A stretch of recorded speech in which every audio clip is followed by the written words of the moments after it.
We will start. It is 7:30. We are discussing about the Bhakti Yoga mobile. That is the name of the chapter. Adidev Prabhu remembers all the outcasts of the society who couldn't make it anywhere else would all come to Vishnujan Swami. Kunjbehari was also there. Every time I'd go, there would be more of them. These were 2 or 3 year devotees who were very senior to me, and they would come from here, there, and wander to be with Vishnujan Maharaj, the pipe piper.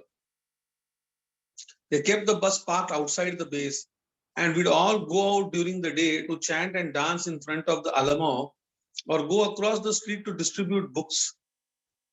Vishnujana brought these funky little percussion instruments like shakers and triangles, which he would hand out to the hippies so everybody would have something to play. He made sweet balls. Sweet balls matlab gulab jamun. And we'd see how many we could eat. Kunjbehari was the king. He could eat 100 of them in one sitting. Can you imagine 100 gulab jamuns would be eat? Among the newly arrived devotees joining the clandestine temple on the base is Rohini Kumar, who has always remembered Vishnujana since the first visit in New York with 4 sannyasis.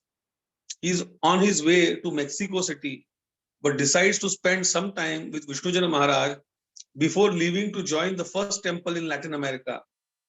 He shows up one day at the back of the house to be greeted by Mike Jack.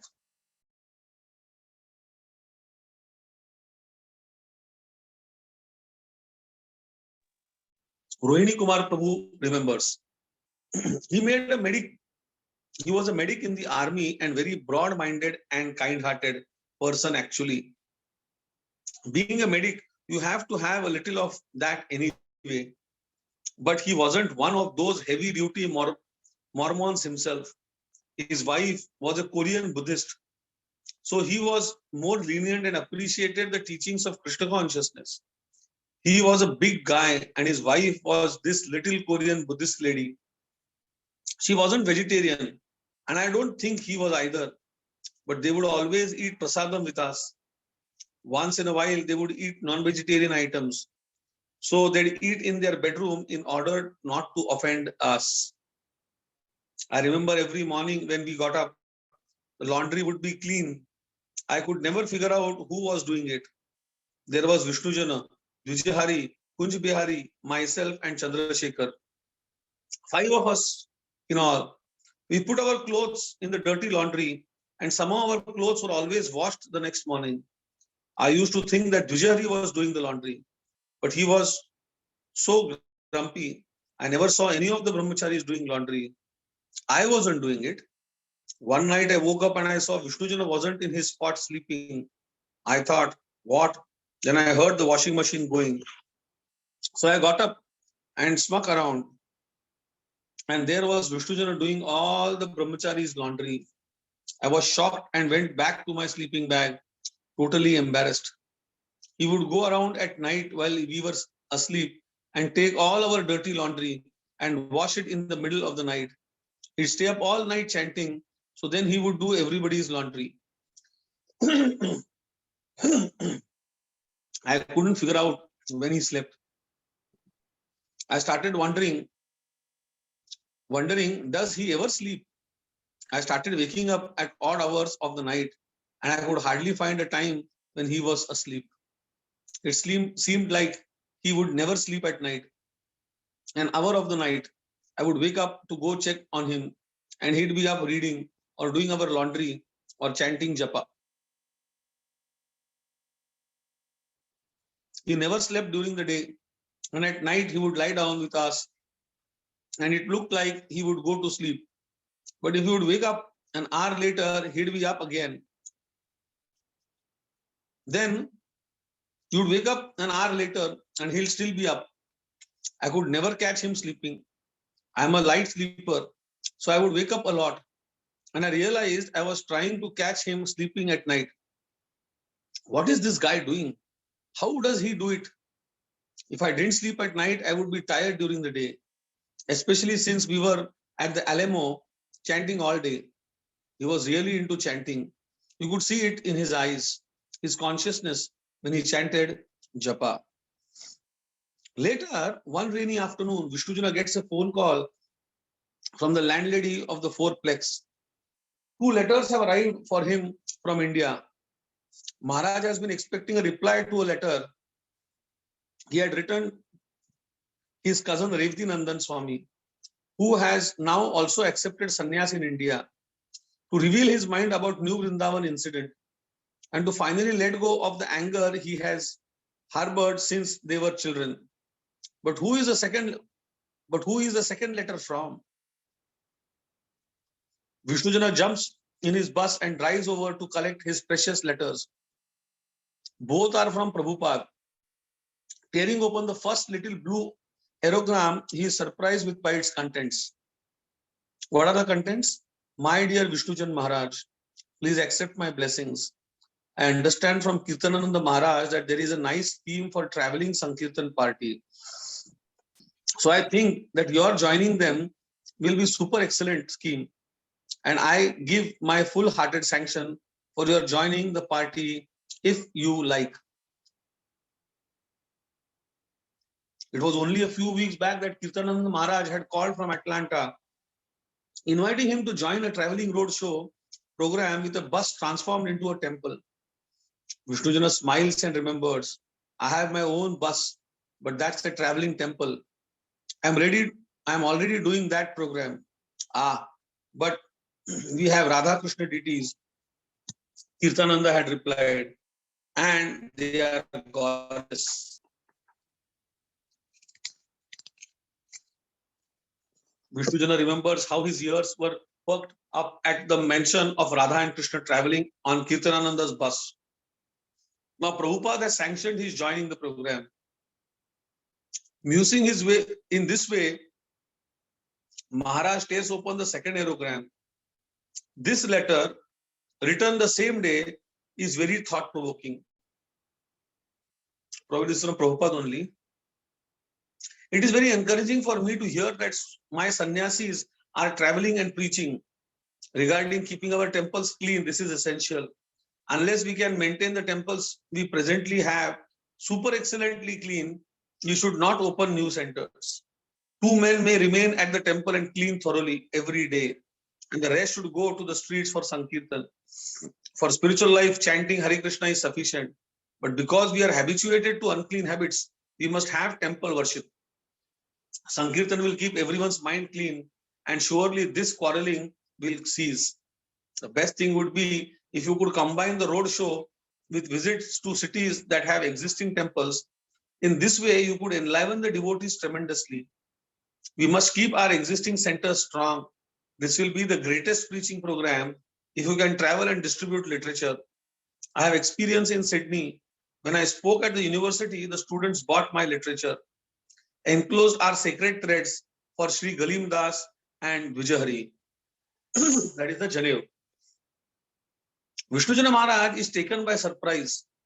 Prabhupada wants me to travel and preach rather than open new temples. He begins to consider the implications. The next morning, a lady walking along the street across the base sees Maharaj coming through the fence and gives him a weird look. What are you? I'm a monk, Vishnujana answers. He explains what it means to be a monk and dedicate your life to God. But the news quickly spreads of the strange monks and their big red bus always parked at the back of the base. The covert temple has been discovered and the devotees have to vacate. Before Maharaj has time to think anymore about the road show, he has to find another place to house the San Antonio temple. Rohini Kumar Prabhu remembers. We finally left due to the army cops. We were trying to have a Sunday feast and everybody jumping up and down, and all of a sudden the MPs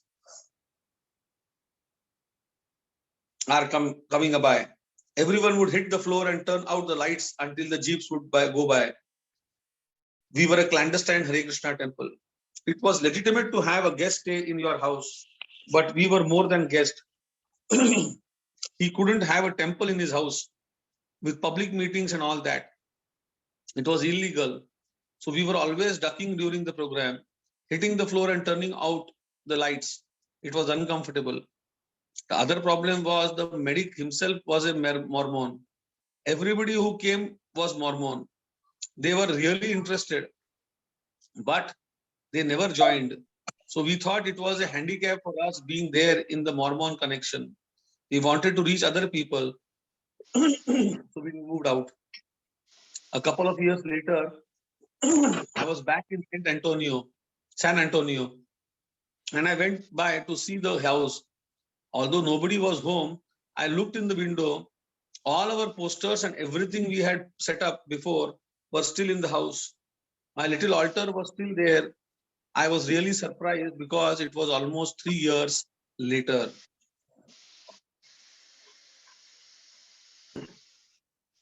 Someone's mobile needs to be muted.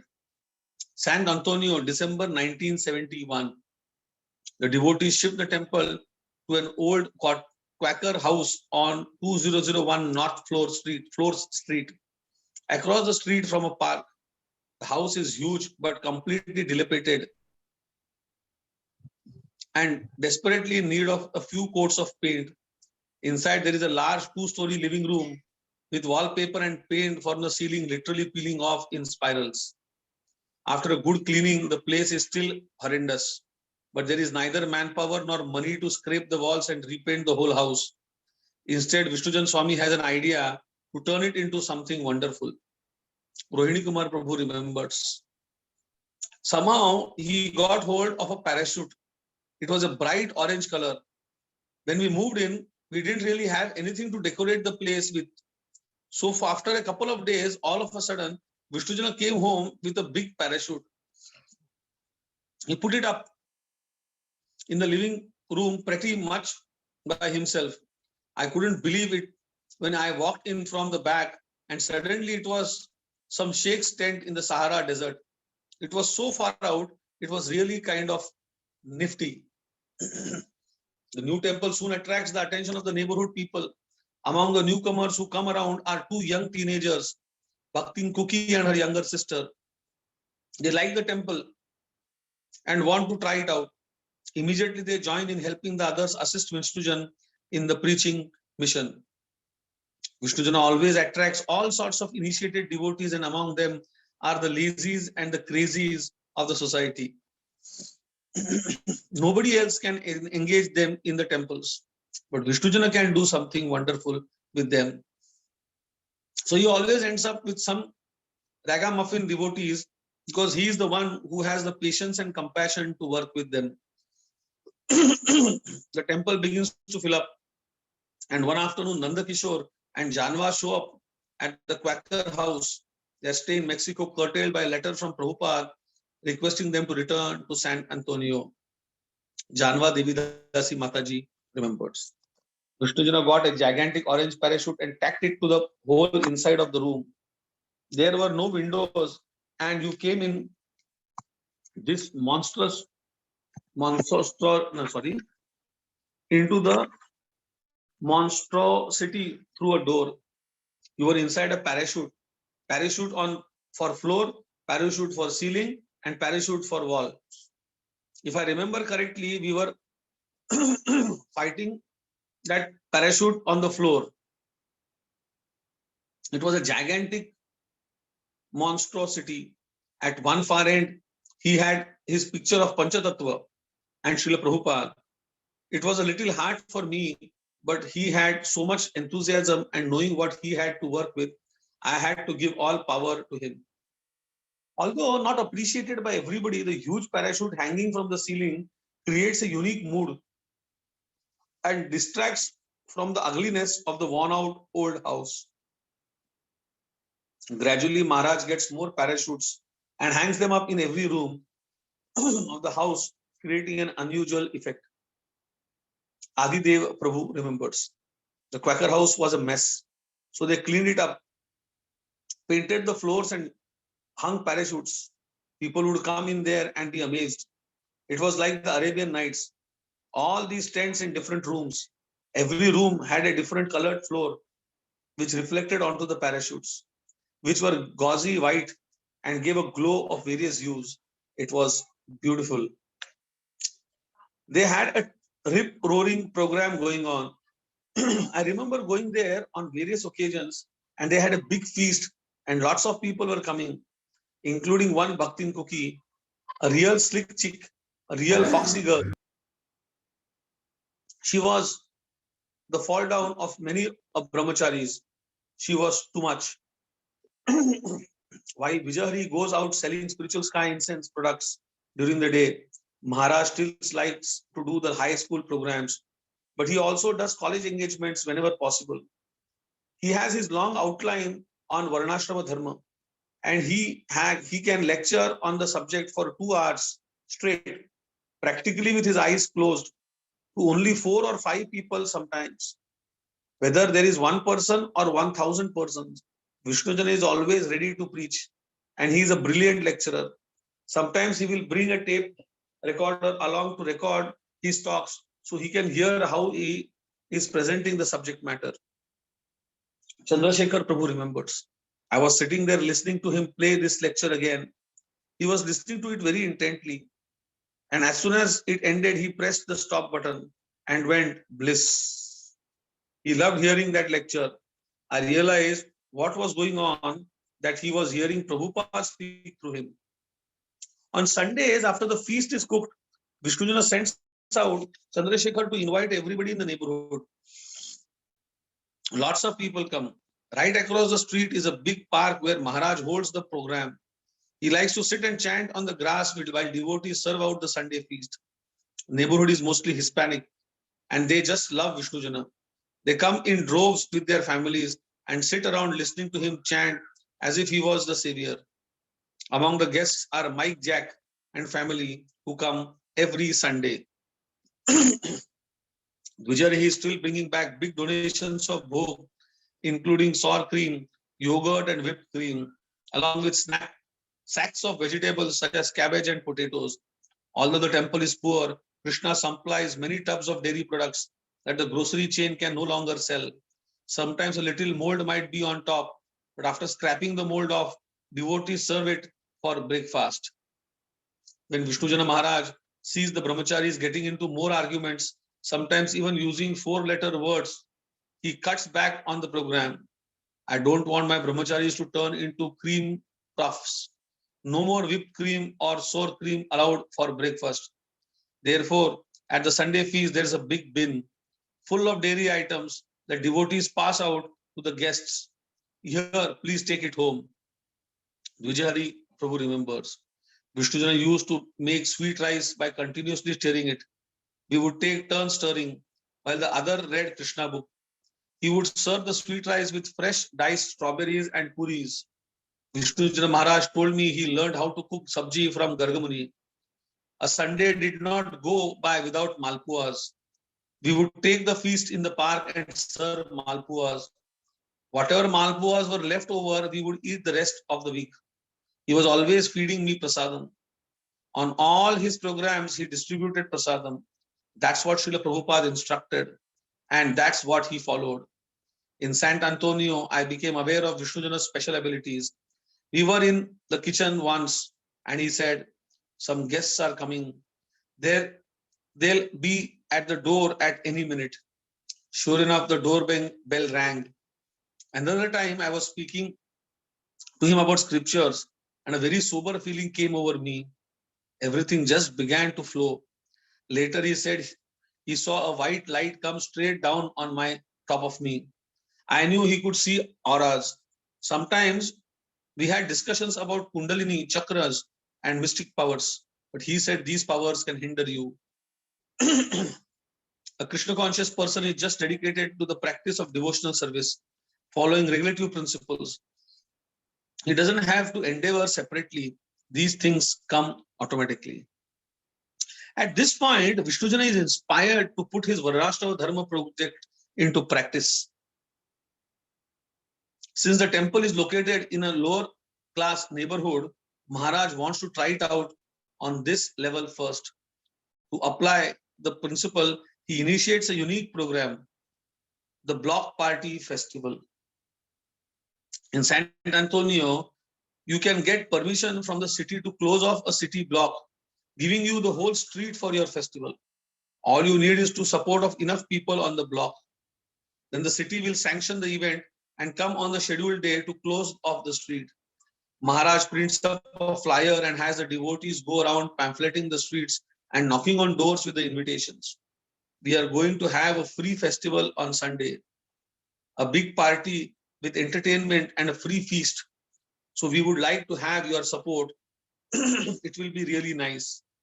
When they find a block where enough people say okay, then Vishnujan Maharaj gets the permission from the city. On Sunday morning, the street is closed off from corner to corner. His idea is to block party is to for the block party is to present a complete theistic exhibition with the slideshow, drama, chanting and dancing, and of course free feast. It will be mainly on for the kids on the street, but anybody else in the area can participate as well. When Sunday arrives, Vishnu leads kirtans up and down the block while devotees call people to come. His basic formula is to distribute leaflets explaining how to have a competition-less society. He preaches the doctrine of spiritual communism in its purest form, totally beyond any capitalistic comprehension. He believes that if everybody comes together to sing and chant their own name of God in whatever form and eat together that is offered to the Lord, then the whole world will become peaceful and happy. Mike Jack brings his family to help out because he's always interested in Vishnu Jana's program. Adidev Prabhu remembers. We did all the poster board displays for the block party. The bus was the centerpiece. We had a screen on the bus that you could fold down so you could have a slideshow. We all made masks and we did the Mrigari play. You remember we discussed the Mrigari story yesterday with masks on and make all the rumbles and roars with the harmonium into the microphone. We had a crowd from blocks around watching the slideshow and the play. Then we had a kirtan. They loved it. Janva Devidasi Mataji remembers.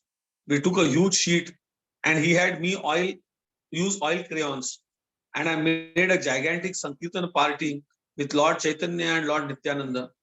It was done with crayons, so the artistic craftsmanship was questionable, but it was really joyful. We had it on one whole side of the bus. We put on the play of Brigari, the hunter, Nandakishore, myself, and him mainly. Of course, Vishnujana gave a lecture that was really nice. Then we distributed prasadam, and the poor people there were so grateful. A lot of people came, and we were pleased with the turnout. We had several of these block parties. Vishnujana continues his evening program of doing the laundry in the mood of serving the Vaishnavas. Sometimes he will take someone over to the laundry mat with him just for association. Late one night, Maharaj asks Adidev to accompany him to the laundry mat to wash everybody's clothes. They drive off in the big old bus with a huge pile of laundry. Adidev Prabhu remembers. I don't know how he did it, but the guy lived on 2 hours sleep. He never slept. He was always going. So we were in this laundry mat and the clothes are spinning around and he has his beads around his neck and he was chanting japa, half asleep. I was trying to stay awake, packing back and pacing back and forth. Then he started preaching to people coming in. They were asking questions and he was showing them BTGs. There was this little kid in a gas station across the street. And he kept following around this older man. And the man was a real macho, heavy duty kind of guy. We both picked up on this. So Vishnujana turned to me and said, everybody has a leader. Everybody has a hero. They have somebody they have to look up to. It is just human nature. Everybody has to look up to somebody. And this boy is looking for to this man. This is our relationship with the Guru. This is our relationship with Krishna. He just picked that out of the air and gave it to me. He had that a lot. So with this, we have completed the 15th chapter. and the 16th chapter is entitled In the Presence of the Lord. So we will read this next time, and I would like to use the remaining time of few minutes for the Yatra announcement. So Udupi Yatra, Damodar Prabhu is arranging. There have been devotees who are asking him questions. So we found out that a room costs 500 rupees per night. We will need the room for 2 days. So 500 into 2. And in one room, 4 to 5 people can manage. So if you're coming as a family of 4, then one room will give you 1000 rupees for 4 people. That is 250 rupees for one person for 2 days.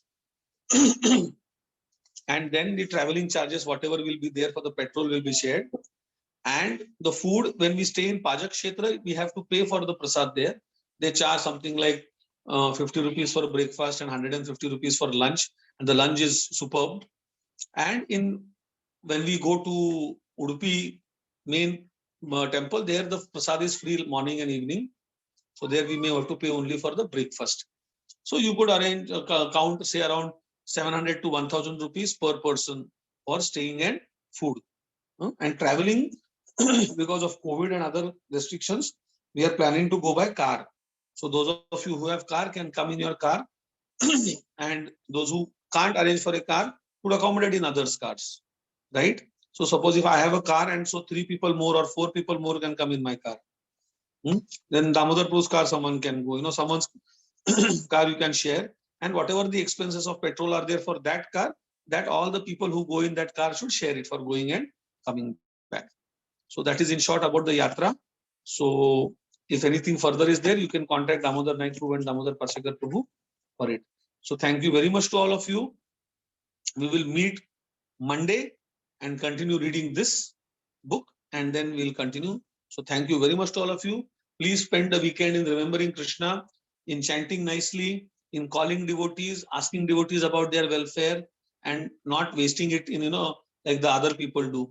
We should wait for weekends. And when I will get time, when I can call devotees, when I can speak to devotees, when I can chat with devotees, when I can meet devotees, when I can invite devotees home.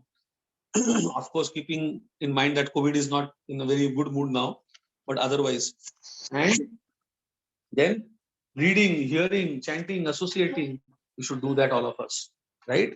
So with this note, I will leave all of you for this weekend, and we will meet on Monday next week. That is on 10th of January, 2022. Thank you very much to all of you. Hare Krishna. You could leave the meeting now.